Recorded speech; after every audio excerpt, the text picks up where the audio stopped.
Bismillahirrahmanirrahim. Assalamualaikum warahmatullahi wabarakatuh.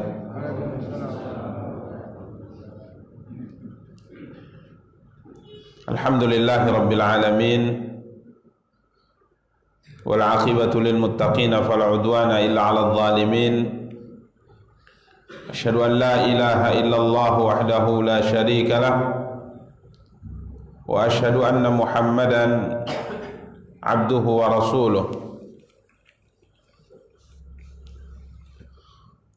Salawatu rabbi wa salamuhu alaihi wa ala alihi wa ashabihi wa man ihtada bihadihi wa istanna bisunnatihi ila yaumiddin wa sallama tasliman katsira, amma ba'du.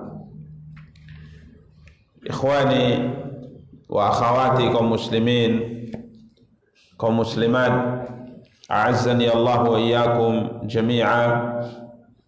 Alhamdulillah, puji dan syukur senantiasa kita ucapkan untuk Allah Subhanahu wa taala atas nikmat dan karunia yang diberikan oleh Allah Subhanahu wa taala untuk kita semua.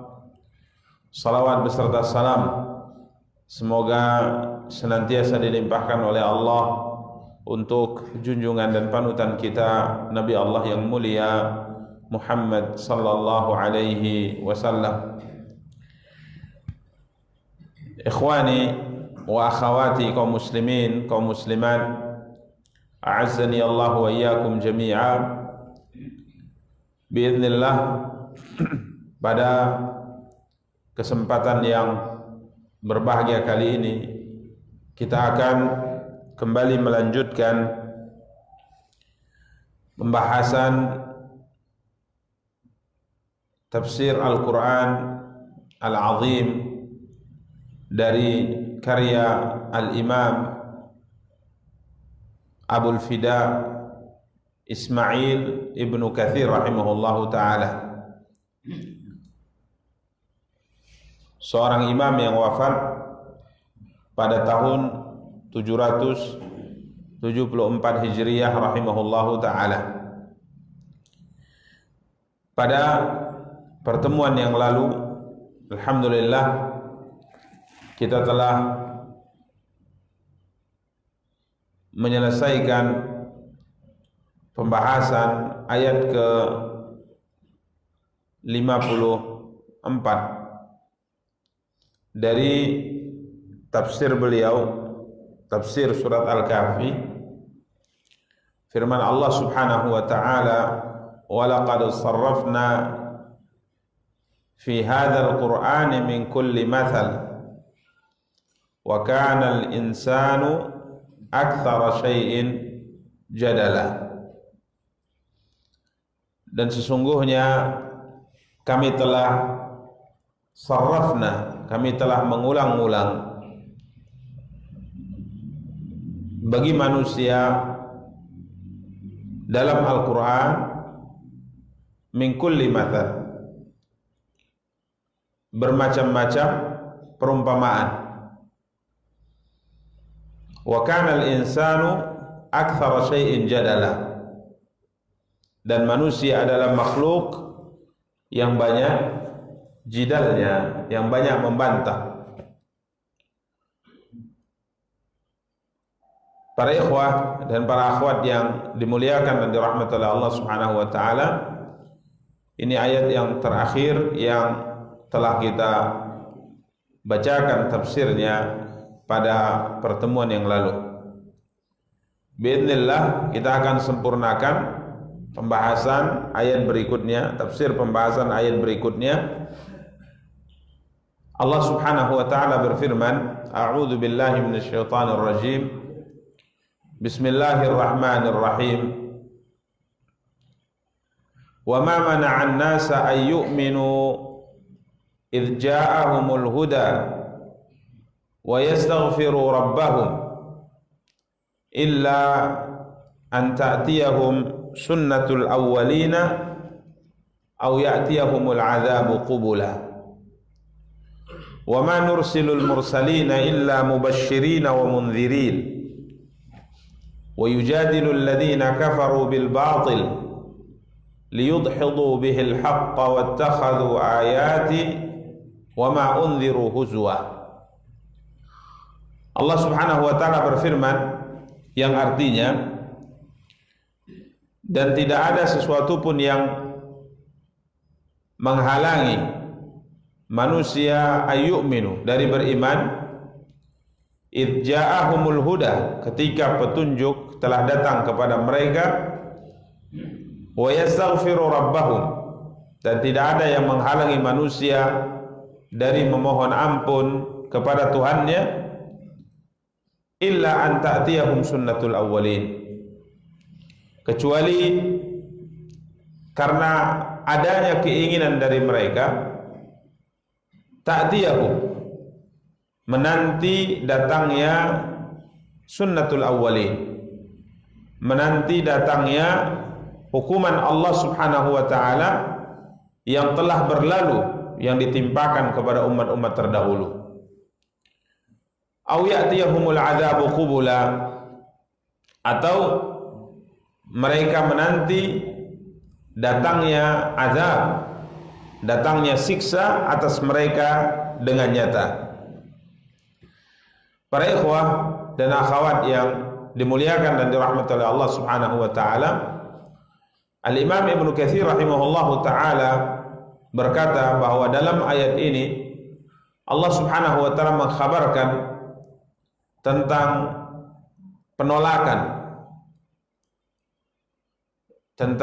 penolakan yang dilakukan oleh orang-orang kufar, yang dilakukan oleh orang-orang musyrikin fi qadimiz zamani wa hadithihi. Sikap mereka dari dahulu sampai sekarang, dari dahulu sampai turunnya ayat Al-Quran, ya.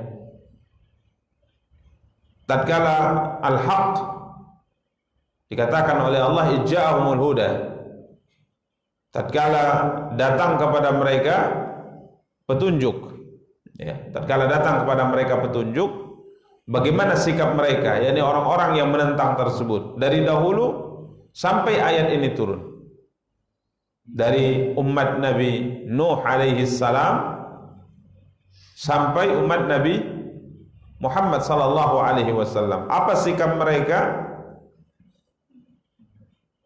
ketika petunjuk itu datang kepada mereka? Ya, apa sikap mereka ketika petunjuk itu datang kepada mereka?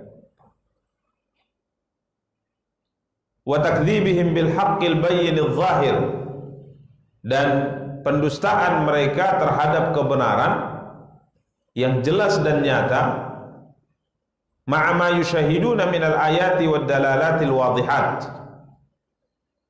ya, kebenaran yang jelas, nyata, terang yang datang kepada mereka.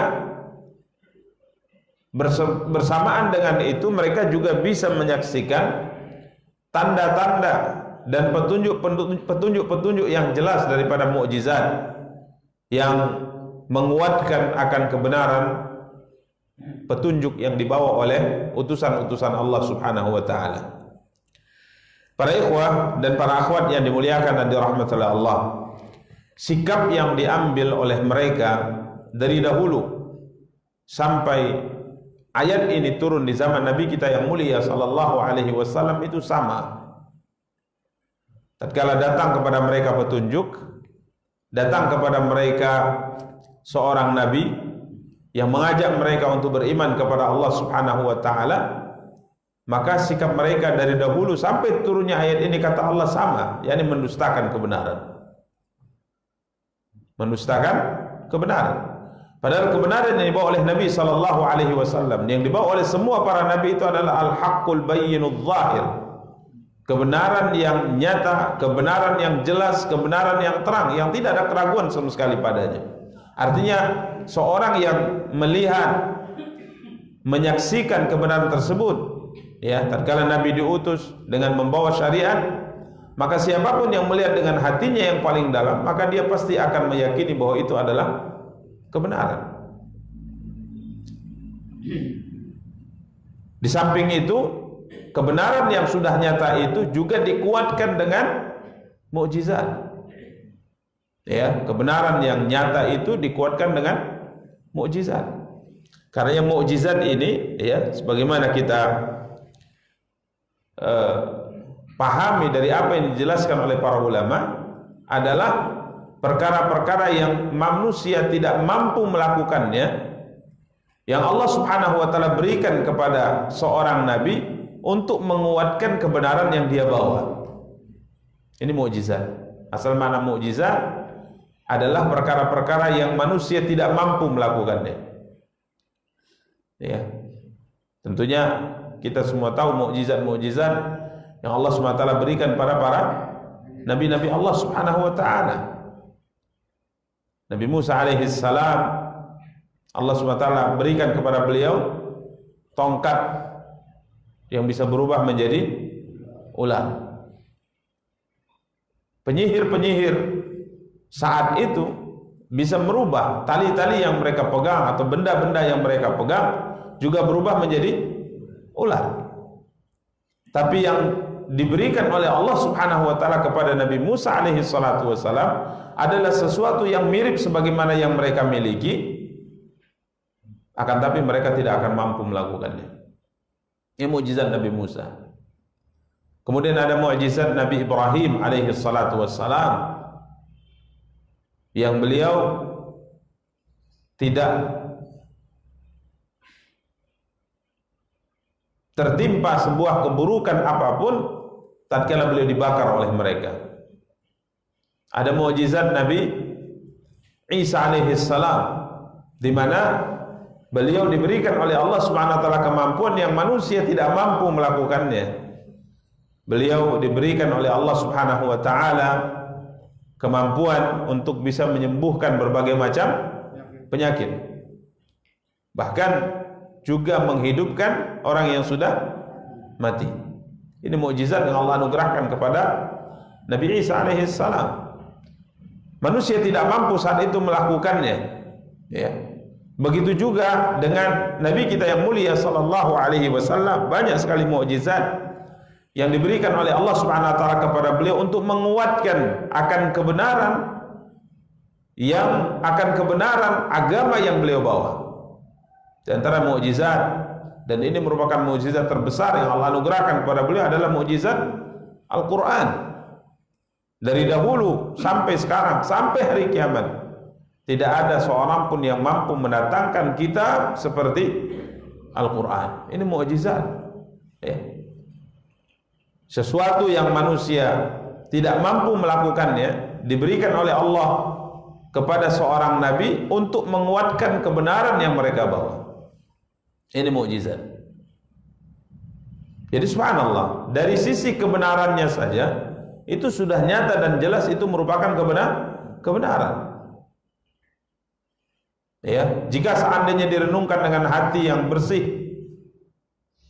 hati nurani, diperhatikan apa yang dibawa oleh Nabi sallallahu alaihi wasallam, pasti dia akan mengatakan itu adalah sebuah petunjuk dan kebenaran. Apalagi dikuatkan dengan mukjizat. Ya. Tapi sebagaimana kata beliau, orang-orang yang menentang, orang-orang yang ingkar ini sikapnya fi qadimiz zamani wa hadithihi, sikap mereka terhadap kebenaran ini dari dulu sampai sekarang sama saja, yakni mendustakan, tidak mau beriman, tidak mau menerima. Dan subhanallah, sikap menolak ini dengan ucapan-ucapan mereka, dengan sikap perbuatan mereka itu juga sama bentuknya. Ya, jadi apa yang diucapkan oleh umat Nabi Nuh tatkala menolak kebenaran yang nyata yang dibawa oleh Nabi Nuh dengan mukjizat yang dibawa oleh Nabi Nuh, kemudian kita bandingkan dengan umat setelahnya yang menolak kebenaran yang dibawa oleh seorang nabi, sampai Nabi kita yang mulia sallallahu alaihi wasallam, kalimatnya sama, kalimat-kalimatnya sama. Baca Al-Quran, apa yang diucapkan oleh umat Nabi Nuh, apa yang diucapkan oleh umat Nabi Musa, apa yang diucapkan oleh umat Nabi Isa, kemudian apa yang diucapkan oleh orang-orang Quraisy tatkala menolak kebenaran, ucapan mereka itu disebutkan oleh Allah itu sama. Sampai-sampai Allah mengatakan, apakah mereka saling mewarisi ucapan-ucapan itu, saling berpesan gitu. Nanti kalau ada nabi yang muncul di kalangan kalian, bantah saja dengan ucapan ini. Apakah sampai seperti itu? Jawabannya tidak sebenarnya.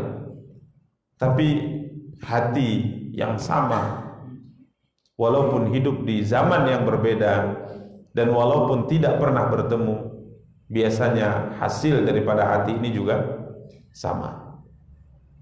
Hasilnya maksudnya ucapan.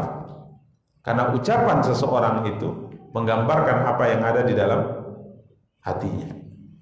Ucapan seseorang itu menggambarkan apa yang ada di dalam hatinya. Karenanya para ikhwah dan akhwat yang dimuliakan dan dirahmati oleh Allah, di antara sikap yang sama yang disebutkan oleh Allah Subhanahu wa taala dalam ayat yang mulia ini adalah illa an ta'tiyahum sunnatul awwalina aw ya'tiyahumul 'adzabu qubula. Ya, ini sikap yang sama dari umat Nabi Nuh alaihi salam sampai umat Nabi kita yang mulia sallallahu alaihi wasallam, sikapnya sama dalam menolak kebenaran yang datang kepada mereka, sekalipun sudah dikuatkan dengan mukjizat tadi. Wa annahu ma mana'ahum min ittiba'i dzalika illa talabahum ay yushahidul adzab alladhi wa'adu bihi iyanan. Ini sikapnya sama. Tidak ada yang menghalangi mereka mengikuti kebenaran yang sampai kepada mereka, kecuali mereka meminta kepada Nabi tersebut untuk menyaksikan siksa yang diancamkan kepada mereka dengan mata kepala mereka sendiri. Ini sikapnya sama. Karena para ikhwan dan akhwat yang dimuliakan dan dirahmati oleh Allah, kita lihat umat Nabi Nuh, kita lihat umat Nabi Ibrahim, kita lihat umat Nabi Musa, kita lihat umat Nabi Isa, umat Nabi Hud, umat Nabi Shu'aib, umat Nabi Saleh, sampai umat Nabi kita yang mulia sallallahu alaihi wasallam, setiap kali diajak untuk kebenaran, kemudian untuk menerima kebenaran, kemudian Nabi sallallahu alaihi wasallam, para nabi-nabi tersebut mengatakan, hati-hati kalau kalian menolaknya, nanti Allah akan murka kepada kalian dan kalian akan ditimpa siksa ini dan itu. Maka semua umat-umat ini mengatakan, tunjukkan saja, buktikan saja kebenaran dari ucapan kalian itu. Ucapannya apa? Sama. Karena Imam Ibnu Katsir berkata, kama qala ulaika li nabiyyihim fa asqit alaina kisafan minas sama' in kunta minas sadiqin. I'tina bi'adzabillah in kunta minas sadiqin. Allahumma in kana hadha huwa al-haqqa min 'indika fa'amtir 'alaina hijaratan minas sama' aw i'tina bi'adzabin alim. Wa qalu ya ayyuhalladzi nuzzila 'alaihi dzikru innaka lamajnun law ma ta'tina bil malaikati in kunta minas sadiqin. Ini ucapannya sama. Mereka menantang. Mereka mengatakan fa'asqit 'alaina kisafan minas sama' in kunta minas sadiqin. Kalau seandainya engkau memang benar, engkau memang benar dengan seruan yang kau bawa ini, coba kalau bisa asqit alaina kisafan minas sama, turunkan atas kami siksa dari langit. Bahkan mereka mengatakan fa'amtir alaina hijaratan minas sama awitina bi adzabin alim. Ya, turunkan untuk kami hujan batu atau datangkan kepada kami siksa yang pedih. Ini sikap yang sama yang diucapkan setiap umat kepada para nabinya. Karena para ikhwah dan akhwat yang dimuliakan dan dirahmati oleh Allah, ini yang dikatakan oleh Allah Subhanahu wa taala, apakah mereka saling berpesan? Apakah mereka saling mewarisi ucapan ini yang kalau nanti nabi muncul ucapkan hal yang seperti ini? Jawabannya tidak akan, tapi kita sebutkan tadi, hati yang sama ini juga akan menghasilkan hasil yang sama. Sehingga sumbernya, kata para ulama, sumbernya dari syaitan, sumbernya dari iblis. Jadi kalau sumbernya satu, maka hasilnya juga apa? Satu. Kita teringat dengan dialog yang terjadi antara Raja Najasyi, ya, Raja Najasyi dengan rombongan para sahabat yang hijrah ke negerinya.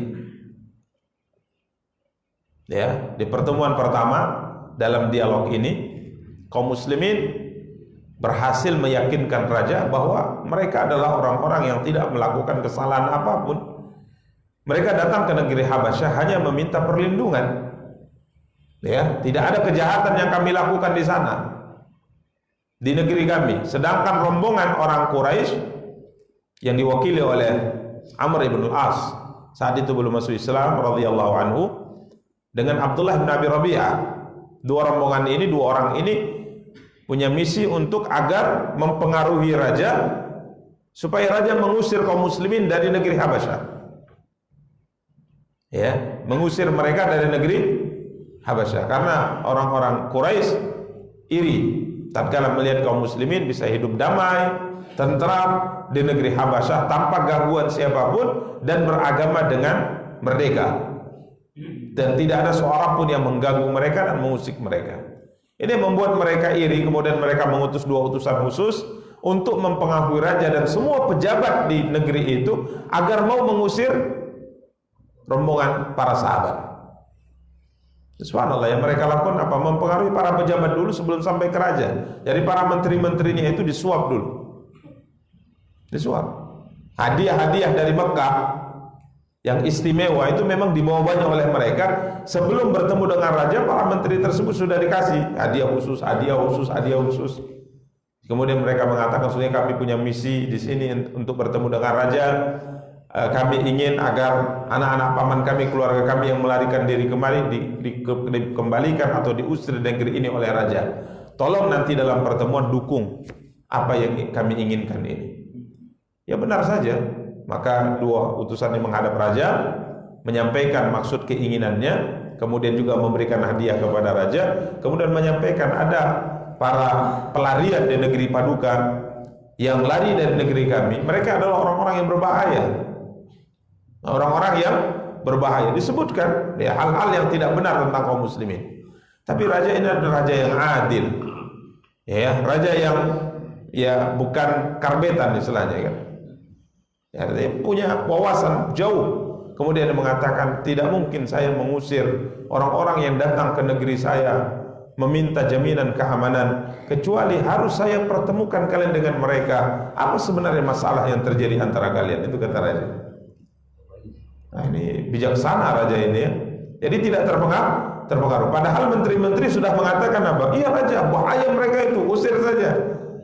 Mengucapkan demikian karena sudah disuap, maka akhirnya dipertemukan. Ya, akhirnya dipertemukan. Maka raja bertanya kepada mereka, apa? Saya mendengar informasi dari mereka berdua, kalian memeluk satu agama yang tidak dipeluk oleh siapapun di atas muka bumi ini. Agama apa yang kalian peluk itu? Kalian menganut pemahaman apa sebenarnya? Ditanya. Ya subhanallah. Bijaksana raja ini.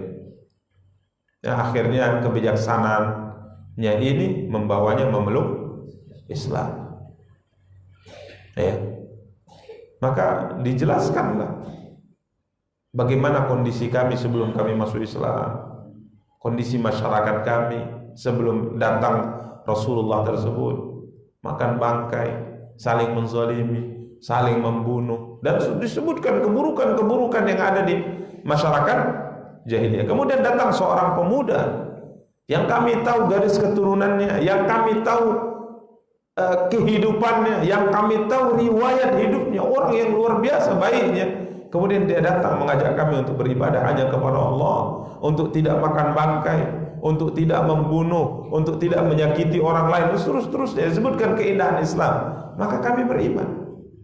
Kiranya orang masyarakat kami ini menyakiti kami, menyiksa kami, dan bahkan memaksa kami untuk meninggalkan agama yang dibawa oleh pemuda yang baik ini, laki-laki yang baik ini, dengan agama yang baik ini. Akhirnya kami pun hijrah ke negeri Paduka untuk mendapatkan jaminan keamanan di sini. Karena kami dengar bahwa tidak ada negeri yang dijamin keamanan untuk beragama kecuali negeri Paduka. Maka kami datang kemari. Subhanallah, para ikhwah, komunikasi yang sangat bagus yang dilakukan oleh Ja'far bin Abi Thalib radhiyallahu taala. Sampai akhirnya raja pun mengatakan, ya sudah, kalau demikian enggak ada yang salah dari mereka. Tidak mungkin saya kembalikan orang-orang yang tidak melakukan kejahatan. Saya usir negeri saya. Sudah. Tidak mungkin. Di pertemuan yang pertama ini mereka tidak berhasil. Akan tapi apa kata mereka berdua? Mereka tidak putus asa. Apa kata Amr bin As kala itu belum masuk Islam? Dia mengatakan, saya akan temui besok lagi dan saya akan cabut mereka sampai akar-akarnya. Saya akan, karena agama Nasrani dengan agama Islam itu ada beberapa poinnya yang bertolak belakang. Saya akan singgung keyakinannya itu. Sampai Abdullah bin Abi Rabi'ah mengatakan, sudahlah, enggak usahlah, cukuplah, pulang saja kita. Karena apapun ceritanya, mereka itu kerabat kita juga gitu. Ya, kerabat mereka juga, anak paman, sepupu-sepupu kita, tetangga-tetangga kita. Ngapain, udahlah. Ini kata Abdullah bin Abi Rabi'ah. Tapi Amr bin As kala itu mengatakan, tidak, saya akan kembali, saya akan pastikan raja marah kepada mereka dan akan mengusir mereka. Subhanallah para ikhwah, poin yang dimunculkan dalam dialog kedua adalah berkaitan dengan keyakinan.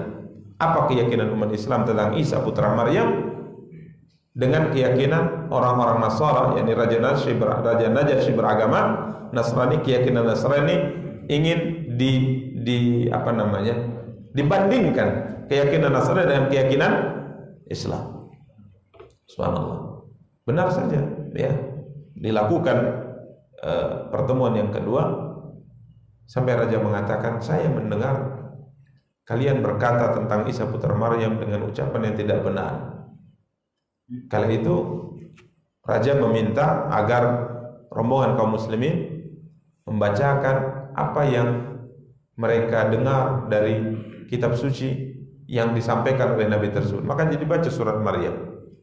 Yang dibaca surat Maryam. Kaf ha ya ain sad dzikru rahmati rabbika 'abdahu Zakaria idz nada rabbahu nidaan khafiyah. Terus dibaca tentang bagaimana Allah menceritakan dengan indah cerita Maryam, sebelumnya Nabi Zakaria dengan Nabi Yahya, ya, kemudian juga cerita Maryam, kemudian bagaimana ia melahirkan, kemudian bagaimana Nabi Isa bisa berbicara dan seterusnya. Setelah dibacakan, apa komentar raja? Raja ini ahli ilmu, ya, dia paham kitab Injil. Dia baca sampai disebutkan menetes air matanya. Air mata beliau menetes, beliau menangis mendengar Al-Quran yang dibaca.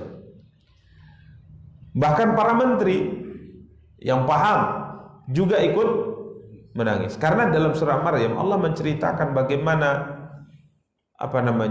tekanan batin yang dirasakan dan dialami oleh wanita yang suci, Maryam bintu Imran. Di situ ada luapan perasaan yang begitu berat yang diucapkan oleh Maryam bintu Imran. Ya, hamil tanpa suami. Ya. Lahir dari keluarga bagus, lahir dari keluarga mulia, lahir dari keluarga para nabi. Maryam, bahkan sang ibu mewakafkan Maryam untuk menjadi ahli ibadah di Masjidil Aqsa. Ini memang keluarga, bukan keluarga sembarangan. Ya. Kiranya tatkala ia beribadah dan orang tahu Maryam itu adalah ahli ibadah, orang yang suci, qadarallah, Allah ingin takdirkan sesuatu yang besar pada dirinya, ia hamil melalui perintah Allah Subhanahu wa taala tanpa suami. Maka akhirnya ia menyendiri dalam kondisi kehamilannya, umurnya terus bertambah, dia pun menyendiri, menjauh dari manusia. Karena tahulah manusia ya, komentarnya yang benar saja dikomentari, apalagi yang menurut mereka adalah sebuah kesalahan. Nggak sanggup beliau. Maka beliau menyendiri, kemudian bahkan beliau mengatakan, ya laitani, ya seandainya aku mati sebelum kejadian ini. Nggak sanggup beliau. Tapi Allah selalu kuatkan hatinya, Allah selalu sabarkan dia untuk menerima sebuah perkara yang besar yang akan Allah tunjukkan kepada manusia. Sampai beliau setelah melahirkan, ya, setelah melahirkan beliau pun bingung, ini bagaimana nanti kalau saya bawa kemudian komentar orang tentang saya, tentang anak saya ini bagaimana? Allah mengatakan, bernadar saja engkau berpuasa, artinya bernadar untuk tidak berbicara. Apapun yang ditanya orang kepadamu, diam saja. Ya, karena memang diam itu adalah cara selamat, juru selamat dari pertanyaan orang. Semakin banyak kita jawab, semakin banyak orang tahu kesalahan dan keburukan kita. Ya. Makanya selamat itu adalah diam. Selamat itu adalah diam. Jadi orang yang banyak diam, dia akan selamat gitu. Tapi orang yang banyak bicara, dia pasti ucapannya gitu, itu suatu saat akan ditandai orang. Ya, ini perasaan yang diceritakan oleh Allah SWT di surat Maryam yang dibacakan di hadapan raja ini dan para menteri, para pendeta. Semuanya menangis. Sampai disebutkan bahwa tangisan raja ini, air matanya sampai membasahi janggutnya. Menangis. Ya. Kemudian apa komentar raja setelah selesai? Demi Allah, demi Tuhan, sesungguhnya yang dibawa oleh Nabi Isa dengan yang dibawa oleh Nabi kalian ini keluar dari jendela yang sama. Keluar dari jendela yang sama. Ya, seakan-akan beliau mengatakan ini sama karena sumbernya sama dari Allah. Sama ini dengan yang saya pahami dari agama saya, ya, dengan yang kamu bacakan dari agama yang kau bawa dari nabimu ini sama, karena sumbernya sama, maka hasilnya juga sama. Begitu juga dengan apa namanya, dengan sikap ucapan yang muncul dari para penentang Nabi itu sama. Karena para ikhwah dan akhwat yang dimuliakan dan dirahmati oleh Allah Subhanahu wa taala, kalau lebih jauh kita sering sampaikan bahwa tatkala kita membaca karya-karya para ulama, ya, yang hidup tidak sezaman atau mungkin sezaman, akan tapi jarak antara tempat ulama ini dengan yang satunya lagi itu sangat jauh. Hampir bisa dikatakan mereka tak pernah bertemu, mereka tidak pernah bermusyawarah, mereka tidak pernah bersepakat. Tapi tatkala kita baca karya-karya mereka, sama. Bahkan bukan hanya sama pada sisi pesannya, tapi kadangkala sama dari sisi ucapan atau lafaznya, kalimatnya itu juga bisa sama. Luar biasa. Ulama yang ada di timur dengan ulama yang ada di barat, ulama yang ada di selatan maupun yang di utara, tatkala menulis sebuah karya ilmiah, kadangkala kita perhatikan ini jaraknya jauh, tidak bertemu. Enggak ada sejarah yang mencatat mereka berdua bertemu. Bahkan mungkin jaraknya, perbedaannya sekian abad. Tapi tatkala kita baca ulama yang ada di barat dengan ulama yang ada di timur itu sama. Iya. Bahkan kadang-kala kita melihat ini apa nyontek gitu kan. Ya, karena sumbernya apa? Sama. Karena kalau dirunut semuanya kembali kepada tabi'in, kemudian kembali ke sahabat, kembali kepada Rasulullah sallallahu alaihi wasallam. Karena para ikhwah dan akhwat yang dimuliakan dan dirahmati Allah, jadi sikap yang ditunjukkan oleh semua umat yang menentang dakwah Nabi itu sama. Menantang sikapnya. Datangkan kepada kami siksa Allah kalau kamu memang benar. Coba buktikan saja. Buktikan saja ya Muhammad. Buktikan saja wahai Isa. Buktikan saja wahai Saleh. Buktikan saja wahai Syuaib. Buktikan saja wahai Hud. Kalau kalian benar, coba buktikan. Yang kamu ancam-ancam itu coba buktikan. Bahkan lebih parah,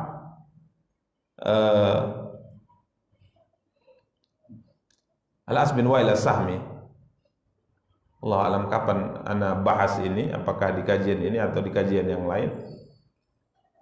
Tatkala sebagian kaum muslimin menghutanginya, seperti Khabbab bin Arad. Khabbab bin Arad ini sahabat perajin besi ya.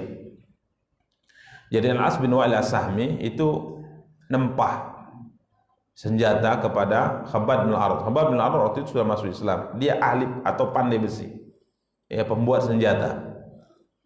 Jadi Al-As bin Wa'il As-Sahmi ini tokoh besar Quraisy kafir, penentang dakwah Nabi, memesan kepada Khabbab bin Arad beberapa senjata, nempah.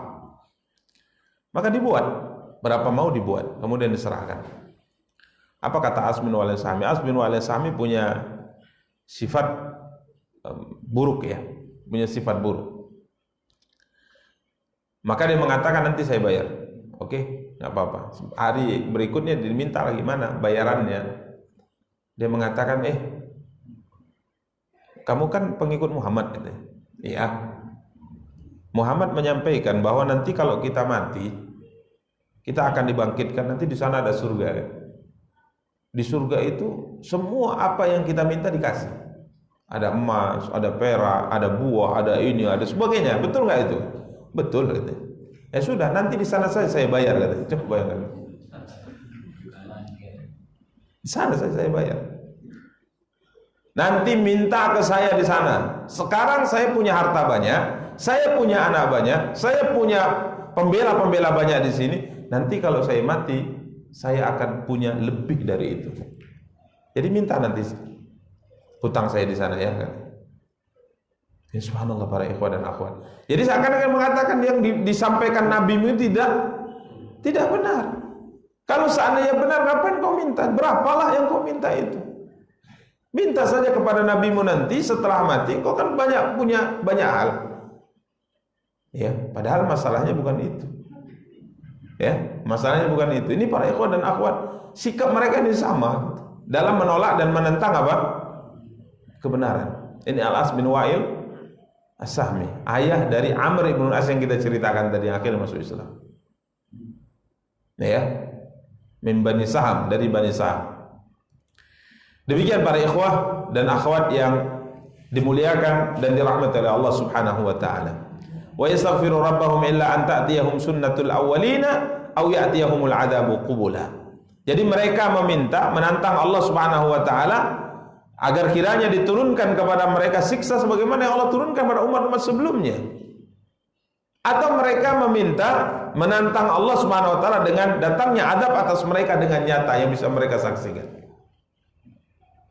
Malaikat, ya, coba datangkan malaikat yang membawa kitab suci langsung turun dari langit, yang bisa kami saksikan. Kami tidak akan beriman kecuali setelah itu engkau lakukan ya Muhammad. Ini mereka minta. Atau tunjukkan kepada kami tangga yang bisa engkau naiki, engkau naik ke mana? Ke langit kami siksa. Yang engkau katakan bahwa Tuhanmu ada di sana. Coba. Kalau kami bisa melihat itu dengan mata kepala kami, maka kami akan beriman. Padahal para ikhwah, kalaupun misalnya Allah kabulkan permintaan mereka, mereka tidak akan beriman. Nanti Allah akan sebutkan apa sebabnya mereka menolak, apa sebabnya mereka tidak mau. Ya. menerima kebenaran. Masalahnya bukan mukjizat, masalahnya bukan pada kebenaran, masalahnya pada hati mereka yang sudah tertutup sehingga tidak bisa melihat kebenaran itu. Sehingga kalau seandainya ada orang yang di siang hari, siang bolong, matahari begitu sangat terang cahayanya, kemudian ada orang mengatakan gelap kali matahari ini. Masalah itu bukan pada matahari dan pancaran cahayanya, masalahnya ada pada matamu yang katarak.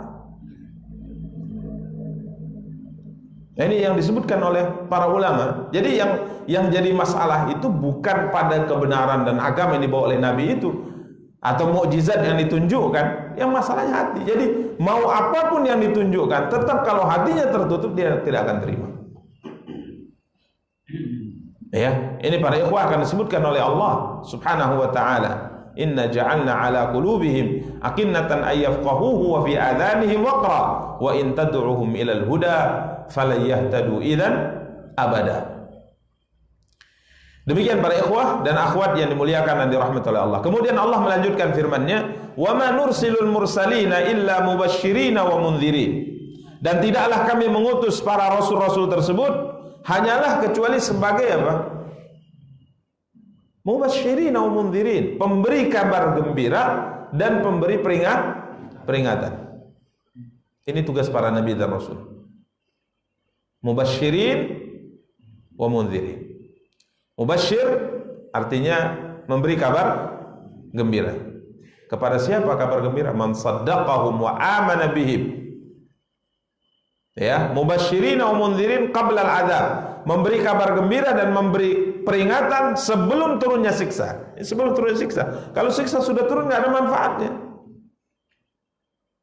Ya, sebelum turunnya siksa, nabi-nabi ini tugasnya adalah memberi peringatan dan memberi kabar gembira. Kabar gembira untuk siapa? Man saddaqahum wa amana bihim. Yang percaya dengan mereka dan beriman kepada mereka diberi kabar gembira. Akan mendapatkan apa? Ya, karenanya dalam Al-Quran, dalam sabda-sabda Nabi kita yang mulia sallallahu alaihi wasallam, kita akan dapati kabar-kabar gembira yang sangat luar biasa bagi yang mau beriman, yang mau menerima. Wa mundzirin liman kadzdzabahum wa khalafahum, dan tugas beliau adalah memberi peringatan kepada orang-orang yang mendustakan mereka dan menyelisih atau menentang mereka. Karena di sisi lain kita juga dapati dalam Al-Quran dan dalam sabda-sabda Nabi ada ancaman-ancaman. Jadi ada kabar gembira, ada ancaman. Di antara kabar gembira surga dan di antara ancaman adalah neraka. Yang beriman akan masuk surga, yang tak mau beriman akan masuk ke dalam api neraka. Ini tugas para Nabi dan Rasul. Wa ma nursilul mursalina illa mubashshirina wa mundzirin. Dan kita yakin bahwa apa yang disampaikan dari kabar gembira dan apa yang disampaikan dari peringatan itu nyata dan pasti. Itu kita imani. Apapun disampaikan oleh Nabi itu pasti. Pasti terjadi, pasti ada. Itulah keimanan. Dan tak perlu diuji lagi. Apa yang diucapkan Nabi itu sudah pasti benar, tak perlu diuji. Ya, ini keyakinan kita. Dan ini yang membedakan antara hati orang beriman dengan hati orang yang ingkar, kafir, dengan hati munafik. Ini yang membedakan ya. Karena Allah SWT di awal surah Al-Baqarah mengatakan tentang orang beriman, alladzina yu'minuna bil ghaib. Beriman dengan perkara gaib. Walaupun dia belum melihat, walaupun belum ia saksikan, walaupun belum nyata di hadapan matanya, tapi kalau sudah Allah dan Rasulnya menyampaikan itu pasti benar. Tinggal tunggu waktunya saja. Ini yang membedakan hati orang beriman dengan hati munafik. Di perang Khandaq, tatkala Nabi SAW bersiap siaga, bahkan mungkin ungkapannya siaga 1 ya. 10.000 pasukan sudah bergerak dari kota Mekah menuju Madinah. 10.000 pasukan sekutu. Ya, ini tidak bisa dilawan pasukan ini, jumlahnya itu tidak bisa dilawan. Ya, karena kalau dilawan secara terbuka, hitung-hitungan strategi perang, ini pasti kaum muslimin akan habis, kalah pasti. Karena jumlah penduduk Madinah seluruhnya apa istilahnya? Warga Madinah seluruhnya ini tidak mencapai 10.000. Bukan tentaranya, masyarakatnya, warganya, tua muda, kecil besar, perempuan wanita, perempuan laki-laki, itu jumlah mereka tidak mencapai berapa? 10.000. Maka diperlukan di sini pertahanan untuk menghadang gerak laju penyerangan 10.000 pasukan sekutu ini. Bagaimana caranya? Maka akan disepakati dengan usulan Salman Al-Farisi membuat parit siaga 1 itu. Akhir parit itu ditetapkan harus selesai pada waktu sekian, tanggal sekian, hari ini harus selesai. Karena kalau tidak, pasukan datang, parit belum selesai, habis kita. Ini siaga 1. Kerja habis-habisan. Musim dingin, makanan tidak ada. Sampai Nabi SAW dan para sahabat mengikat perut-perut mereka dengan apa? Dengan batu. Supaya tertekan lambungnya. Karena kalau lambungnya tidak tertekan, ya bersuara terus dia. Lapar. Ditekan dengan apa? Batunya para sahabat mengadu, ya Rasulullah, cobalah, lapar kali kami sudah. Nih perut kami. Maka Nabi buka perutnya, rupanya di perut Nabi 2 batu. Mereka 1 batu, Nabi 2 batu. Berarti Nabi laparnya lebih berat. Ya, Nabi SAW melihat mereka seperti Nabi saja kasihan melihat para sahabat. Pembantu tidak ada. Tapi ini kewajiban antum 10 orang harus selesai, targetnya sekian hari, dalamnya sekian, lebarnya sekian, panjangnya sekian. Itu harus selesai. Kalau kita punya pembantu, punya budak saya dahulu, mungkin kita suruh, ini tanggung jawab saya, yang penting selesai, gitu kata Nabi. Yang penting kata Nabi, ini harus selesai. Bagaimana caramu? Yang penting harus selesai di waktu yang sudah ditentukan. Maka nggak ada pembantu, makanan tidak ada, musim dingin. Taulah Madinah kalau lagi musim dingin luar biasa. Mereka harus bekerja siang malam, mereka bekerja. Sampai Nabi motivasi mereka dengan mengucapkan syair-syair untuk memotivasi mereka. Allahumma la aisha illa aishal akhirah farhamil ansar wal muhajirah. Ya Allah, kami sadar, kami tahu kehidupan itu yang hakiki adalah kehidupan akhirat. Untuk memotivasi gitu. Jadi susah, udahlah, ini dunia ini akan berakhir. Kehidupan hakiki adalah apa? Akhirat. Ya Allah, rahmatilah orang-orang ansar dan orang-orang muhajirin. Semangat mereka dalam kondisi berat, rasa takut pasukan itu datang, parit belum selesai, lemas, tak makan dan seterusnya. Akhirnya mereka dapatkan sebongkah batu yang memang tidak bisa dihancurkan. Ya, akhirnya mereka mengadu pada Rasulullah, ya Rasulullah, ini jalur paritnya pas ketepatan batu di situ, dibongkar nggak bisa, dihancurkan nggak bisa. Padahal dalamnya sudah ditentukan, lebarnya juga harus ditentukan pas. Maka Nabi turun, bismillah kata Nabi. Nabi turun, Nabi ambil pukulan, kemudian Nabi pukul. Tatkala dipukul, terpancarkan cahaya api karena kerasnya batu tersebut. Kemudian Rasulullah mengatakan, Allahu Akbar, kata Rasulullah. Dari tempatku ini, aku melihat kerajaan kekaisaran Romawi. Pukul lagi, yang kedua, pancar api lagi. Nabi mengatakan, Allahu Akbar. Dari tempatku ini aku melihat kerajaan kekaisaran Persia. Dipukul yang ketiga, apa kata Rasul? Allahu Akbar, saya melihat istana-istana Yaman. Nabi mengatakan bahwa kekaisaran Persia, kekaisaran Romawi, kerajaan-kerajaan Yaman, suatu hari nanti kata Rasulullah akan takluk di tangan kita kaum muslimin. Padahal kondisinya apa? Lapar, lelah, takut, mencekam. Tapi Nabi sampaikan itu. Kabar informasi dalam kondisi yang genting seperti itu berbeda disikapi antara munafik dengan orang yang beriman. Orang beriman yakin ini benar, ini kata Rasul. Suatu hari nanti kita akan taklukkan itu. Tapi orang munafik bilang apa? Muhammad, ya? Lapar, takut, sampai buang hajat saja bawa senjata, berkawar-kawar mau naklukkan kekaisaran Romawi. Romawi dan Persia adalah kerajaan terbesar di dunia saat itu dengan ratusan ribu pasukan perangnya. Kita diserang 10.000 saja sudah bingung. Itu dia katakan kita akan naklukkan Kaisar Romawi dan Persia. Buang hajat saja kita takut. Berkawar-kawar akan melakukan kekaisaran Romawi dan Persia. Ini beda. Itu mereka tak beriman dengan perkara gaib. Maka kita katakan bahwa apapun disabdakan oleh Nabi tak perlu diuji, dia pasti benar. Itu keimanan kita. Kalau nggak percaya tunggu saja gitu. Itu nggak percaya ada neraka, ya sudah nggak apa-apa, tunggu saja. Nggak percaya ada siksa kubur, sudah nggak ada masalah, tunggu saja. Itu pasti benar. Itu pasti benar. Inilah keimanan.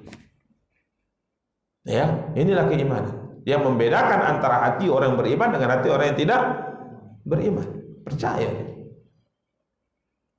Jadi beliau fungsinya, tugasnya mubasysyirin wa mundhirin, memberi kabar gembira, memberi peringatan. Kalau kamu melakukan ini, kau terima, kau amalkan, kau akan dapatkan ini dan ini. Kalau engkau tidak terima, engkau tidak amalkan, engkau akan diancam dengan ini. Semuanya benar. Semuanya apa? Benar. Tinggal tunggu waktunya saja. Contoh Allah Subhanahu wa taala berfirman dalam kehidupan nyata. Yamhaqullahu riba wa yurbis shadaqat. Allah akan memusnahkan riba dan Allah akan mengembangkan harta sedekah. Ini Allah berfirman dalam Al-Qur'an demikian. Yamhaqullahu riba wa yurbis shadaqat. Allah akan menghancurkan harta riba dan Allah akan mengembangkan harta sedekah. Itu janji Allah. Benar atau tidak? Lihat buktinya. Itu pasti benar. Tinggal nunggu waktu saja. Ada yang tidak benar yang difirmankan oleh Allah? Kita muslim mengatakan tidak. Semuanya benar. Ada yang tidak benar disabdakan oleh Rasulullah? Kita katakan tidak. Semuanya benar. Tinggal nunggu waktu saja. Ya, ini para ikhwah dan akhwat yang dimuliakan dan dirahmati oleh Allah Subhanahu wa taala. Kemudian Allah melanjutkan firman-Nya, "Wa yujadilul ladzina kafaru bil batil liyudhidu bihil haqq." Dan orang-orang kafir, akan tetapi orang-orang kafir yujadil, muncul sifat tabiat aslinya. Suka apa? Bantah, suka menjidal, suka menyoal. Padahal tak perlu lagi disoal. Kita sebutkan tadi itu firman Allah, tak perlu disoal. Sudah sami'na wa ta'na, selesai. Takkan tapi mereka selalu membantah, ya. Wa yujadilul ladzina kafaru bil batil. Mereka membantah dengan perkara yang batil. Liyudhidu bihil haqq, dengan tujuan, dengan harapan agar dengan bantahan mereka lenyaplah sebuah kebenaran. Liyud'ifu bihil haqq alladzi ja'atuhum bihir rusul. Mereka ingin melemahkan kebenaran yang dibawa seorang utusan Allah kepada mereka. Itu tujuannya itu. Jadi dibantah, disoal, dilawan, ditentang untuk melemahkan. Maka tatkala mereka minta agar para nabi tadi menunjukkan mukjizat, tujuannya bukan ingin beriman sebenarnya, tapi tujuannya ingin melemahkan kebenaran itu. Ini nggak bisa nih ini. Contoh Nabi Saleh kan minta yang nggak masuk akal gitu. Minta dikeluarkan dari sebongkah batu unta. Apakah memang ada niat untuk beriman kalau memang Nabi Saleh itu mampu melakukan itu? Apakah ada niat beriman? Enggak ada sebenarnya. Tujuannya hanya agar membuktikan kepada orang ini yang Nabi Saleh ini enggak benar. Jadi yang diminta itu yang susah-susah, yang secara logika tidak mungkin terjadi. Coba kalau memang yang kau sampaikan benar wahai Saleh, keluarkan dari sebongkah batu ini unta betina. Ya. Ini kan minta kurang kerjaan. Alhamdulillah Allah kabulkan. Tapi mereka toh juga tidak beriman karena permintaannya itu bukan niat untuk beriman. Ya, mereka berkata kepada Muhammad sallallahu alaihi wasallam, apa katanya? Kalau memang kau benar, coba belah bulan itu. Bulan purnama disuruh belah. Kalau belah semangka bisa lah ya. Ini bulan disuruh belah. Coba belah bulan itu. Ini untuk melemahkan kebenaran saja ya tujuannya. Ya. Akhirnya Allah kabulkan. Taib, apakah mereka bisa melemahkan kebenaran? Imam Ibnu Katsir mengatakan, ya, walaysa dzalika bihasilin lahum. Mereka tidak akan sanggup menghilangkan, melenyapkan, melemahkan apa? Kebenaran. Karena kebenaran itu akan mencari jalannya sendiri untuk muncul. Sekalipun semua manusia berusaha menghilangkannya, tapi kebenaran itu pasti akan muncul. Wa qul ja'al haqqu wa zahaqal batil innal batila kana zahuqa. Coba antum melihat bagaimana usaha yang sangat luar biasa yang dilakukan oleh orang-orang kafir Quraisy untuk memadamkan api kebenaran dibawa oleh Nabi SAW. Enggak berhasil mereka. Ya, tetap kebenaran itu terus akan mencuat. Kebenaran akan terus terbit sekalipun banyak orang yang tidak suka. Ya. Walladzi arsala rasulahu bil huda wa dinil haqq liyudhhirahu 'ala ad-dini kullihi walau karihal kafirun walau karihal musyrikun. Sama seperti tatkala Nabi sallallahu alaihi wasallam mengatakan bahwa agama Islam ini, kata Rasulullah, akan menyebar di seluruh penjuru dunia ini. Semuanya akan memeluk Islam suatu hari nanti. Bahkan Islam akan masuk ke rumah-rumah yang masih terjadi pada daerah tersebut siang dan malam.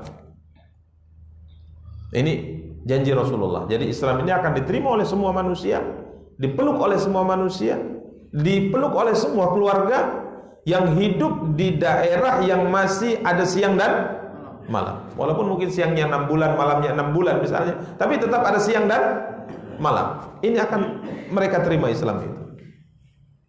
Kebenaran tidak bisa dihilangkan, karena yang punya kebenaran adalah siapa? Allah. Karena teringat kita dengan kisah Imam Ahmad bin Hanbal rahimahullah, tatkala paham Mu'tazilah dianut oleh kerajaan. Khalifahnya berpaham Mu'tazilah. Ini paham menyempal, paham sesat dalam tubuh umat Islam, Mu'tazilah. Yang paham yang dimunculkan oleh seorang bernama Wasil ibnu Atha. Wasil ibnu Atha ini muridnya tabi'in terkenal Imam Hasan al-Basri. Jadi tatkala Imam Hasan al-Basri ditanya tentang sebuah perkara, tentang orang yang beriman, kemudian dia melakukan maksiat kepada Allah Subhanahu wa taala, melakukan dosa besar, ini statusnya apa? Imam Hasan al-Basri kala itu belum menjawab, beliau masih menyiapkan jawaban. Tapi Wasil ibnu Atha menjawab dengan hawa nafsunya. Dia menjawab dengan memunculkan sebuah pemikiran yang bertolak belakang dengan pemikiran Ahlus Sunnati wal Jamaah. Kemudian dia keluar dari majelis ulama Ahlus Sunnah, buat majelis baru. Maka akhirnya dinamakan Mu'tazilah. Mu'tazilah itu yang menyempal dari majelis Imam Hasan al-Basri, atau menyempal dari pemahaman Ahlus Sunnah wal Jamaah. Paham ini dengan berlalunya masa, akhirnya punya penganut, punya tokoh yang mempromosikan pemahaman di kalangan kaum muslimin. Sampai banyak kaum muslimin terpengaruh dengan pemahaman ini, pemahaman sesat sebenarnya. Sampai akhirnya khalifah terpengaruh dan menganut paham Mu'tazilah. Sampai akhirnya khalifah, kerajaan waktu itu, mewajibkan paham ini untuk negara. Jadi paham resmi, mengatakan Quran adalah makhluk. Kondisi ulama-ulama yang berpegang teguh dengan pemahaman yang benar itu tersudutkan. Yang masih berpegang dengan pemahaman yang bertolak belakang dengan paham Mu'tazilah ini, minimal gaji yang ditetapkan oleh negara kepada mereka dicabut. Jadi para ulama dahulu dapat apa? Gaji dari pemerintah. Ya, itu dicabut, minimal tuh. atau kalau tidak dipenjara, bahkan disiksa, termasuk Imam Ahmad bin Hanbal rahimahullahu taala. Beliau dicambuk beberapa kali. Ya, dipaksa, sudah katakan saja Quran makhluk, selesai, kamu akan dilepas. Ya, dia mengatakan tidak, Quran adalah firman Allah dan bukan makhluk. Dicambuk lagi, padahal umur beliau sudah tua ya. Cambuk lagi. Sudah Ahmad, katakan saja. Sampai yang nyambuk itu pun kasihan gitu. Ini ulama besar, sudah tua lagi. Kalaupun bukan ulama sudah tua, kasihan, udahlah ucapkan saja. Dan ulama-ulama dikatakan demikian, udahlah ikuti saja yang dikatakan oleh Khalifah Raja, nggak usah menentang. Katakan ya sudah selesai. Maka ulama tadi mengatakan, kalau seandainya saya mengatakan seperti itu, nanti umat ini bagaimana juga akan tersesat gara-gara saya. Lebih bagus saya mati seperti ini agar umat tidak tersesat. Sampai kondisi semakin parah, sampai akhirnya mereka mengadu kepada Imam Ahmad. Ini semakin lama masalah semakin parah. Ini pemahaman generasi kita akan rusak. Kalau itu Imam mengatakan sesungguhnya agama ini milik Allah. Agama milik Allah, bukan milik kalian. Jadi Allah pasti akan menjaga agama ini. Kebenaran itu Allah yang punya. Apakah semua manusia bisa menghilangkan cahaya kebenaran? Jawabannya tidak bisa. Kalaupun mungkin bisa hilang setahun, 2 tahun, 3 tahun, 4 tahun, 10 tahun, kebenaran itu masih ada. Karena Nabi SAW mengatakan, la tazalu ta'ifatun fi ummati alal haqqi mansura. Tetap ada sekelompok dari umatku ini berpegang teguh dengan kebenaran. Kalau seandainya semua orang rusak, tetap ada yang berpegang teguh dengan apa? Kebenaran. Coba antum renungkan, kita umat Islam dari zaman Rasulullah sampai hari ini mengalami masa-masa kritis, mengalami masa-masa sulit. Ya, bukan lembaran Islam. Bahkan ada di beberapa negeri yang punya Al-Quran saja saat itu dibunuh. Ya, itu dibunuh. Tapi apakah Al-Quran itu hilang? Bisakah mereka menghilangkan Quran? Lah, nggak bisa. Mungkin lembarannya mereka bisa bakar. Tatkala pasukan Mongol menyerang kerajaan Islam, mereka bakar semuanya. Tapi Allah menjaganya melalui dada-dada kaum muslimin. Ya, kalaupun dibunuh yang satu, masih banyak yang menghafalnya. Nggak bisa, kebenaran tidak bisa hilang. Karena ini milik siapa? Milik Allah. Karenanya Imam Ahmad mengatakan agama ini Allah yang punya. Dan Allah yang akan menjaganya. Nggak usah terlalu khawatir. Yang penting kamu tetap berpegang dengan kebenaran.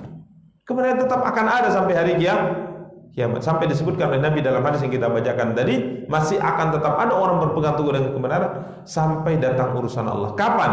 Tatkala angin berhembus dari arah Yaman, kemudian mendekati atau mendatangi orang-orang yang beriman, dan akan melewati atau akan berhembus atau melewati di bawah ketiak-ketiak mereka, karena sebab itu mereka mati.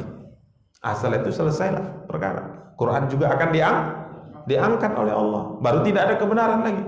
Tapi sebelum datang perkara itu, kebenaran tetap akan muncul, akan tetap terbit. Ya, ini dikatakan oleh Imam Ibnu Katsir. Beliau mengatakan walaysa dzalika bihasilillah.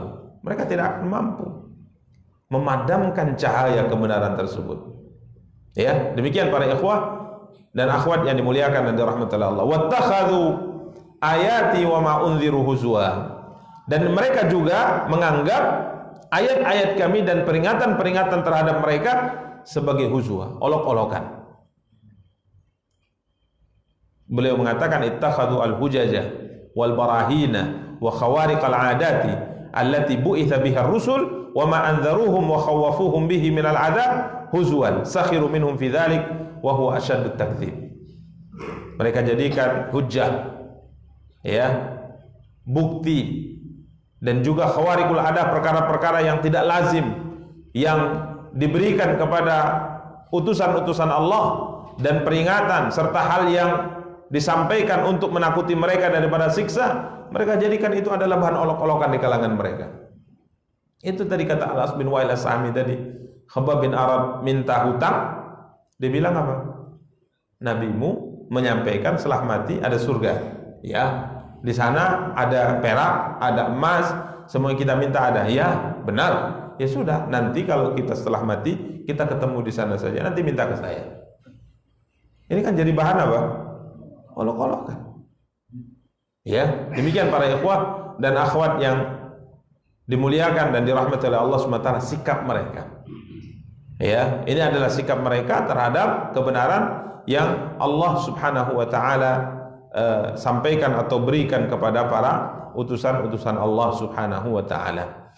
Demikian para ikhwah dan akhwat yang dimuliakan dan dirahmati oleh Allah Subhanahu wa taala. Baik, mungkin setelahnya kita berikan kesempatan kalau ada yang ingin bertanya. Insyaallah ayat berikutnya akan kita lanjutkan pada pertemuan yang akan datang. Di antara yang akan kita jelaskan adalah apa sebab ya mereka menolak kebenaran, padahal kebenaran itu telah terang nyata di depan mata mereka. Bahkan hati nurani mereka mengatakan itu sebenarnya apa? Benar gitu. Ya. Jadi kalau merenung diam gitu, kayaknya benar disampaikan Muhammad itu. Tapi tak beriman juga. Ya. Maka Allah mengatakan, "Inna ja'alna 'ala qulubihim akinnatan ay yafqahuhu wa fi adanihim waqra." Ya, Allah SWT berfirman, sungguhnya kami telah meletakkan tutupan di atas hati mereka sehingga mereka tidak memahaminya, dan kami letakkan pula sumbatan di telinga mereka. Jadi ini masalahnya, hati ditutup, pendengaran ditutup. Bukan tidak bisa mendengar, tapi kebenaran yang mereka dengar itu tidak bisa mereka merenungkan dengan baik, sehingga tidak masuk ke dalam hati mereka, sehingga mereka menolak. Walaupun kalau diajak berbicara berdua, ya, empat mata, hati ke hati, hati kecil mereka sebenarnya mengatakan yang disampaikan Muhammad itu apa? Benar. Makanya kadang-kala kaum muslimin saat itu mengatakan disampaikan Muhammad itu kalau tidak benar gimana? Ya, kau sudah beriman ada surga dan neraka. Kalau tidak benar gimana? Balik saja. Kalau benar gimana? Coba fikir dengan akal. Kalau tidak benar gimana? Ya nggak apa-apa. Kalau benar gimana? Ini kadang-kala membuat orang tertegun gitu. Nah ya, demikian para ikhwah dan akhwat yang dimuliakan dan dirahmati Allah. Setelahnya mungkin kalau ada pertanyaan kita persilakan. Tafadhol.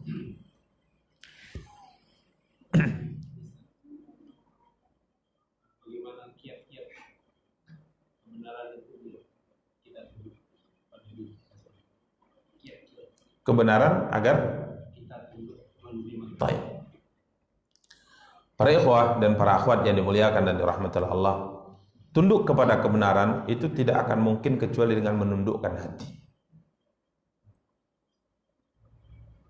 Tundukkan hati, hinakan hati di hadapan kebenaran.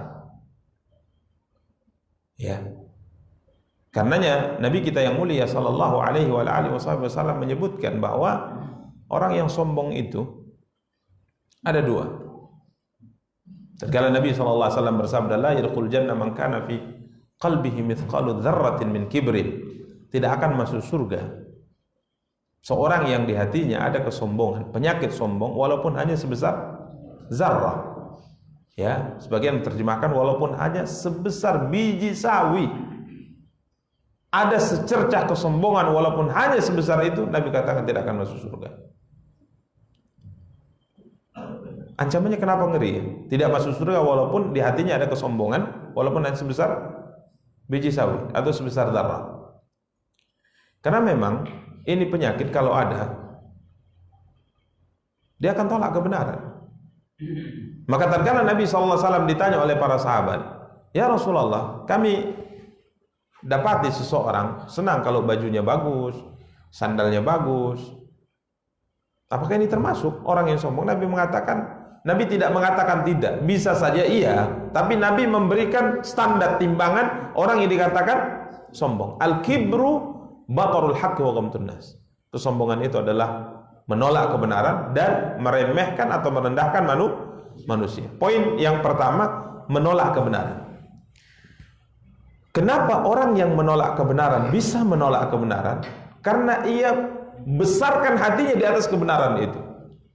Maka ini yang saya sebutkan tadi, bagaimana tatkala ditanya kiat agar kita bisa menerima kebenaran. Rendahkan hatimu di hadapan kebenaran. Rendahkan hatimu di hadapan apa? Kebenaran. Jadi orang yang hatinya berperasaan besar, lebih dan sebagainya, sulit menerima kebenaran. Karenanya rahasia yang sering kita sampaikan, kenapa seperti Khabbab bin Arad, Bilal bin Rabah, Amir bin Fuhairah, Ammar bin Yasir, kemudian sahabat-sahabat wanita-wanita yang miskin dan sebagainya mudah menerima kebenaran. Bahkan semua para nabi, kata Kaisar Romawi tatkala bertanya tentang agama baru ini saat itu dibawa oleh Nabi SAW, apakah orang-orang yang mengikuti agama ini adalah orang-orang tokoh besar, para pejabat, ataukah orang rendahan? Kan orang rendahan. Maka apa kata Raja Romawi saat itu? Karena faktanya yang mengikuti dakwah Nabi adalah orang-orang bawaan, kasta rendah. Maka apa kata Raja Romawi? Begitu catatan sejarah pengikut dakwah para Rasul. Karena mereka tidak membesarkan hati mereka di hadapan kebenaran. Karena memang tidak ada yang mereka banggakan. Gitu. Ya, makanya kiat yang paling utama adalah rendahkan hati, hinakan hati di hadapan kebenaran. Ya. Karenanya riyadhah qulub, olahraga hati itu dibutuhkan. Kita kan kadang olahraga fisik saja. Olahraga hati itu dibutuhkan, merenung. Bahkan olahraga hati ini lebih dibutuhkan daripada olahraga jasmani. Karena sebenarnya kita hidup hakikatnya hati kita. Jasmani ini memang dia punya pengaruh dalam kehidupan, tapi hati ini yang menggerakkan semuanya. Maka dia adalah raja. Maka Rasulullah SAW mengatakan, ala wa inna fil jasadi mudghah, idza salaha salaha al-jasadu kulluhu wa idza fasada al-jasadu kulluhu, ala wa hiyal qalbu. Sungguhnya di anggota tubuh manusia ada segumpal daging atau segumpal darah yang apabila ia bagus semuanya, kalau ia rusak semuanya. Apa itu? Hati, kata Rasulullah. Dialah penggerak, dialah motor. Makanya kita harus selalu memberikan untuk hati ini porsi olahraganya supaya dia sehat. Kalau sudah sakit dia, itulah penyakit yang menutupi, akhirnya menolak apa? Kebenaran. Harus ada olahraga hati, merenung, tafakur, berusaha memahami ayat Al-Quran, merenung tentang akhirat. Ini olahraga hati. Ya, ini yang dominan menggerakkan kita adalah hati. Demi Allah, kalau seandainya hati kita tidak bagus, gak mungkin kita bisa sholat, gak mungkin. Dia menggerakkan, ayo bangun, ayo langkah kaki, ayo bergerak tangan, ayo pandang itu, ayo gerakkan lisanmu. Itu yang mengatur itu apa? Hati. Dia adalah raja. Ya, makanya rendahkan. Di antara kita rendahkan hati di hadapan apa? Kebenaran. Dan itu berlatih.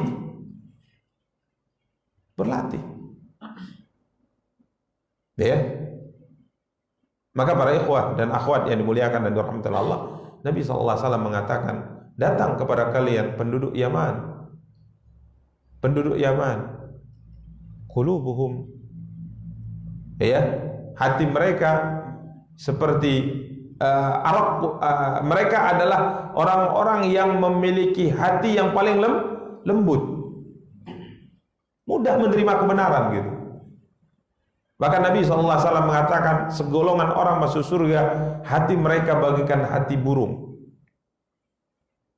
lembut. Perhatikan burung bagaimana kelembutan hatinya. Ada nggak dia sombong? Ada dia menindas, menzalimi? Tidak. Makanya ini yang mesti kita latih agar mudah bagi kita menerima apa? Kebenaran. Apakah orang yang punya hati yang tidak dia rendahkan bisa menerima nasihat? Gak bisa. Nggak bisa terima nasihat karena dia menganggap hatinya itu lebih besar daripada nasihat itu. Hatinya lebih besar daripada kebenaran itu. Sulit bagi dia menerima apa? Kebenaran. Ya, makanya wallahu taala alam, langkah atau kiatnya adalah rendahkan hati di hadapan kebenaran. Kalau sudah Al-Qur'an yang berfirman, Rasulullah yang bersabda, tidak ada yang lebih besar dari itu. Tidak ada yang lebih besar dari itu.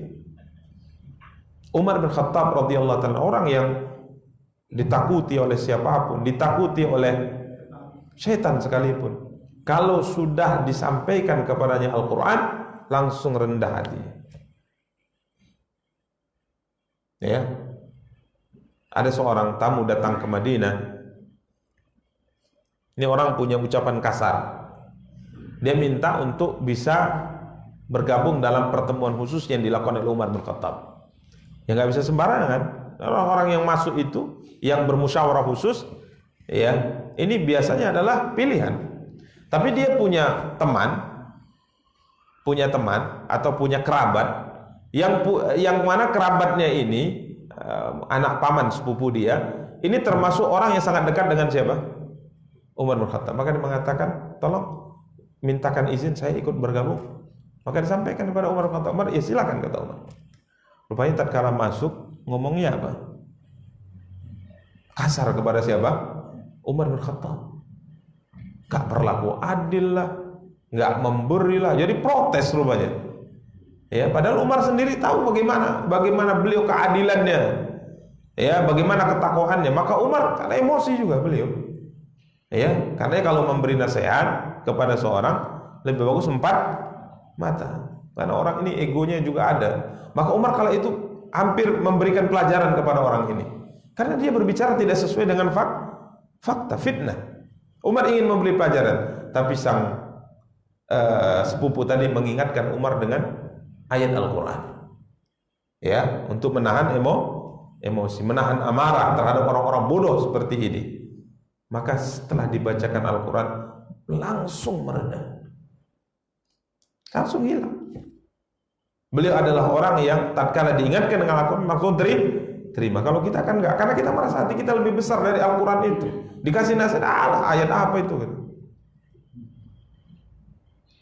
Siapa pula kau kasih nasihat? Anak bawang masih bau kencur lah, bukan dianya. Yang dia sampaikan itu apa? Umar bin Abdul Aziz pernah kedatangan rombongan dari satu daerah. Ada di antara mereka yang paling muda, dan dia berbicara. Maka paling kecil nggak usah, yang besar aja. Maka dia mengatakan, jika seandainya yang berbicara di tempat ini dikaitkan dengan umur, ya Amirul Mukminin, maka orang yang lebih tua dari Anda masih banyak di sini. Coba ya, kalau kita khalifahnya, lawan anak ini kan gitu. Yang lebih tua bicara, antum diam aja dulu. Maka dia langsung bilang, kalau masalah umur yang berhak berbicara di majelis ini, yang lebih tua dari Anda banyak. Silakan, kata Umar bin Khattab, ngomonglah. Jadi ini hati-hati yang direndahkan di atas kebenaran. Sudah, kalau sudah kebenaran, sudahlah, terima. Jangan besarkan hati, jangan sombongkan hati. Karena Nabi mengancam keras itu, tidak akan masuk surga walaupun hanya sezar. Ini masalahnya, orang kalau sudah membesarkan hatinya di atas kebenaran itu, masalahnya bukan masalah sederhana ucapan nasihat itu ditolak, tapi sumber daripada kebenaran itu dari siapa? Dari Allah. Kenapa Anda tolak? Ini kiatnya, ya. Ini perlu olahraga, ya. Perlu dilatih dia. Muhasabah, ya. Selalu diperiksa kesehatan hati itu bagaimana, ya, sejauh mana ia tunduk dengan nasihat dan kebenaran. Ini memang harus dilakukan terus menerus, ya. Wallahu taala a'la wa a'lam. Nah, tafadhal. Di kitab Saku Pustaka Umar kan tata cara bermanhaj yang benar ada dalilnya, saya lupa. Salah satunya sabar dan yakin. Cuman melihat kisah-kisah Nabi seperti Nabi Musa, Nabi Zakaria, ketika Nabi Musa itu berdakwah dengan Fir'aun, Fir'aun kalah, kemudian beliau berdoa untuk mendatangkan bala. Tapi doanya saya baca di tafsir itu 20 tahun dikabulkan. Kemudian Nabi Zakaria dikabulkan Allah, saya dengar 70 tahun. Nah, untuk bisa doa mereka dikabuli sampai selama itu, Ustaz. Bagaimana kita bisa istiqomah, Ustaz, dalam jangka waktu yang lama seperti itu? Taib, bagaimana kita bisa tetap bersabar dalam beribadah, khususnya dalam berdoa? Ya mungkin doa kita itu menurut kita tidak dikabulkan, padahal sudah lama. Sampai yang sebutkan tadi mungkin puluhan tahun baru dikabulkan, tapi tetap berdoa. Kiatnya bagaimana? Caranya bagaimana supaya bisa bersabar? Wallahu a'lam. Umar bin Khattab pernah mengatakan yang harus kita pikirkan adalah berdoanya. Tugas berdoa itu yang harus dilekatkan di benak kita. Masalah pengkabulan serahkan saja kepada siapa? Kepada Allah. Ana ahmil hammad du'a wala ahmil hammal ijabah. Saya membawa atau memikul beban perintah untuk berdoa, dan saya tidak memikul beban pengkabulan. Sudah, berdoa saja. Enggak usah dipikirkan dikabulkan tidak. Kalau kita kan enggak. Mana ya? Oh. Sudah jam segini kok belum dikabulkan kan gitu. Ini yang membuat kita itu bosan berdoa. Bosan. Akhirnya muncullah sebuah ungkapan, da'autu falam yastajib li. Aku sudah banyak berdoa, kok belum dikabulkan juga. Itu muncul. Makanya ihmil hammad du'a. Pikul saja beban kewajiban perintah untuk udah minta saja. Kabul udah. Kabul alhamdulillah enggak juga enggak apa-apa gitu. Yang penting doa itu ibadah. Saya senang beribadah. Jadi jangan ditunggu-tunggu. Minta. Kalau kita nunggu, walaupun ini manusiawi sebenarnya, ini kadang-kala memunculkan kebosanan dalam beribadah. Contoh orang sholat tujuannya supaya sukses, kan gitu kan? Semangat sholat. 2 bulan kok nggak sukses juga nih. Terakhir malas nggak sholat? Malas. Bagus nggak sholat, sukses juga ya. Nah, gitu. Jadi bukan itu yang harus kita pikirkan. Sholat itu diperintahkan. Sudah lakukan saja apa? Sholat. Nah ini. Jadi ini diantara hal yang membuat kenapa para ulama, para nabi itu bisa istiqamah dalam berdoa, walaupun ijabahnya itu mungkin puluhan tahun, belasan tahun. Udah doa saja. Lagi pula bukankah Nabi kita yang mulia sallallahu alaihi wasallam bersabda, tidak ada seorang muslim yang berdoa di mana doanya tidak ada keterkaitan dengan dosa, tidak ada keterkaitan dengan memutus hubungan silaturahmi, kecuali Allah berikan salah satu di antara 3 kebaikan. Pertama, dikabulkan. Yang dia minta memang dikasih. Dia rasakan itu, dia terima itu. Yang kedua, kalau tidak seperti itu, Allah palingkan satu keburukan darinya. Ya. Allah palingkan keburukan. Dia minta, ya Allah, beri kecukupan saya dalam kehidupan, bahkan lebih ya Allah, untuk menenangkan kehidupan saya dari harta ini. Gak dikasih juga. Artinya kekurangan hidupnya, tapi sehat terus. Ini kan keburukan penyakit Allah palingkan dari dia gitu. Itulah bentuk ijabah. Datang orang minta, ya Allah beri saya harta, kasih, tap. Besok sakit habis sekian puluh juta. Memang dikasih, tapi habis juga hartanya. Beda kan ijabahnya. Yang satu mungkin dikabulkan langsung, yang satu mungkin dipalingkan keburukan. Kalau seandainya tetap susah, keburukan tetap menimpa, Allah simpan pengkabulan doanya di akhirat. Ya walaupun kita mau 3 ya, dikabulkan, keburukan dipalingkan, di akhirat dapat surga. Itu sempurna. Tapi insya Allah Allah akan berikan, bisa Allah berikan, tidak mesti salah satu. Bisa Allah berikan ketiga-tiganya. Yang penting pikul beban perintah untuk berdoa sudah. Sehingga kita tidak putus asa, kita tidak bosan. Minta saja, sudah minta. Ini yang dikatakan oleh Umar bin Khattab radhiyallahu anhu. Sehingga orang bisa terus bisa berdoa walaupun mungkin belasan tahun. walaupun mungkin puluhan tahun, tapi doanya itu aja doanya, ya, nggak bosan-bosan, itu aja doanya. Tapi ada seorang sahabat yang setiap sholat baca Qul huwallahu ahad kan, setelah Fatihah Qul huwallahu ahad baca surat, itu saja. Kenapa ia tidak bosan?